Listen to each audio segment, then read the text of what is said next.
Muchas gracias, señor ministro. Pregunta don José Montilla. Tiene la palabra su señoría.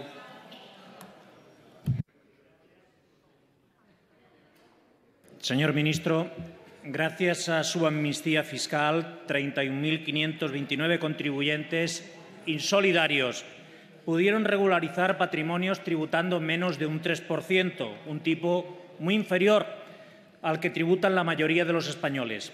Quizás por eso solo consiguió usted recaudar 1.200 millones de euros y no los 2.500 millones que se había comprometido. Además de su escasa contribución, estos contribuyentes consiguieron quedar exentos de responsabilidad fiscal y penal y además premiados con el anonimato. Usted se ha negado reiteradamente a facilitar la lista de contribuyentes de la misma con el argumento de que la ley se lo impide y que en caso incluso de modificarse no se podría aplicar con carácter retroactivo. Mire, señor ministro, su amnistía fiscal fue un escándalo que todavía no ha acabado. Y no ha acabado porque ha ido en aumento cuando, por diversas circunstancias, se han ido conociendo nombres de personas que se acogieron a ella. Ya se han citado aquí Bárcenas, Rodrigo Rato, hijos de Pujol. Con la detención de Rodrigo Rato, su compañero de gobierno y de partido, autor del milagro de la etapa Aznar, se ha puesto de relieve la inmoralidad de la amnistía fiscal en toda su magnitud, señoría. Y ha tomado relieve otra lista, la de los 715 que la agencia tributaria ha enviado al SAPLAC, por existir indicios suficientes de blanqueo de capitales, que es un delito reconocido en nuestro Código Penal. El que en esta lista haya contribuyentes definidos como personas con responsabilidad pública, de acuerdo con el artículo 15 de la Ley contra el Blanqueo, la Ley del 2010, hace que se generalice la sospecha sobre las personas que tienen o han tenido responsabilidades públicas. ¿No cree, señor ministro, que debería tomar alguna iniciativa, como hacer pública la lista? Sí, la de los 715. Muchas gracias, senador Montilla. Señor ministro. Gracias, señor presidente. La ley protege las investigaciones en el ámbito de los procedimientos administrativos, como es la agencia tributaria, en el ámbito de los procedimientos judiciales, donde, por cierto, la misma garantía protege a las personas en el Estado de Derecho. Y a partir de ello, su petición, perdone, pero es que es absurda. Entonces ya no se trata de los 44.000 contribuyentes que se vinieron a acoger, perdón, eran 29.000 contribuyentes que se vinieron a acoger a la DT extraordinaria del año 12. No, no se trata de eso. Ahora se trata de los 715. Pero yo lo que le pregunto, señoría, es ¿pero qué interés político tiene? Pero si ya lo que es importante para España es que tengamos aflorados 124.000 millones de euros en forma de información tributaria que no teníamos en el año 12.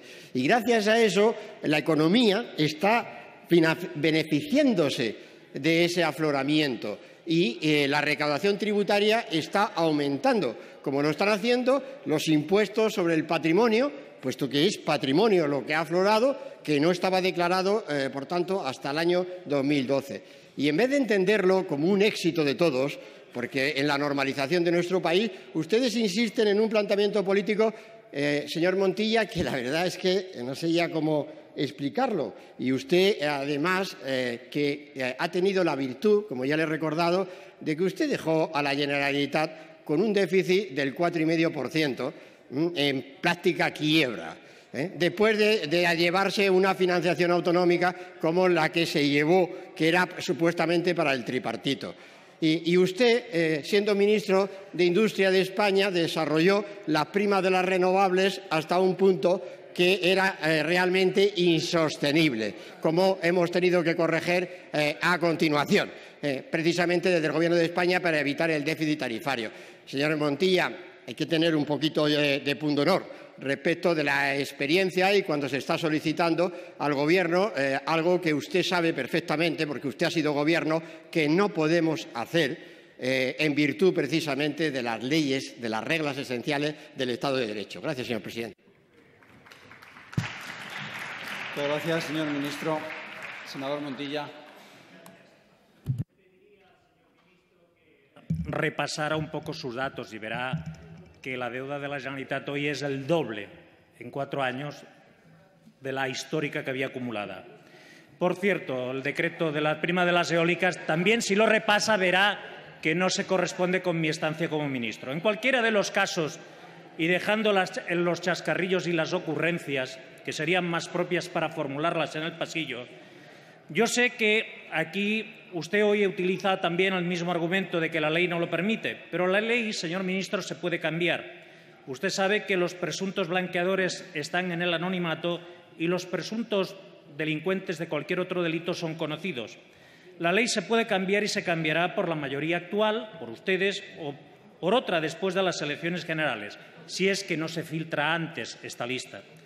Modifiquen el artículo 95 de la Ley General Tributaria, aprovechando que ahora se tramita su reforma. Y no es morbo ni curiosidad. Vaya terminando, señoría. Es transparencia, si acabo, y pedagogía. No puede ser que haya personas que están siendo investigadas por blanqueo, que han sido cargos públicos y que están protegidos por el anonimato. Por ello, ello no hace otra cosa que extender la sospecha y el desprestigio ante toda la opinión pública. Los defraudadores, y acabo, los que cometen delitos de blanqueo, han de ser sometidos al escrutinio público.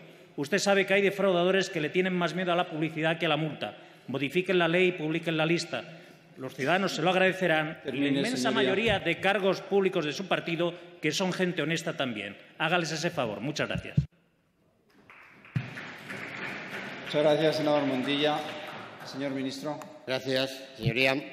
Me parece una completa irresponsabilidad el planteamiento que ha hecho su señoría y, además, habiendo sido miembro del Gobierno de España y presidente de la Generalitat. Me parece realmente, en fin, descomunal el argumento. ¿Está usted diciendo que por el simple hecho de ser investigado se someta a una persona al escarnio público? Eso es lo que está usted diciendo.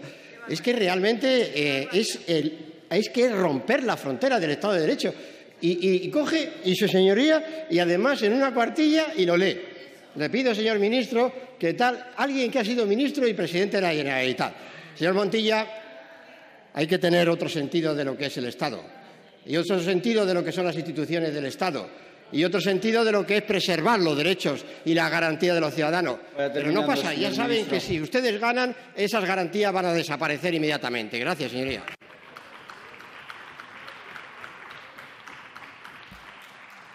Muchas gracias, señor ministro. Preguntas para el señor ministro de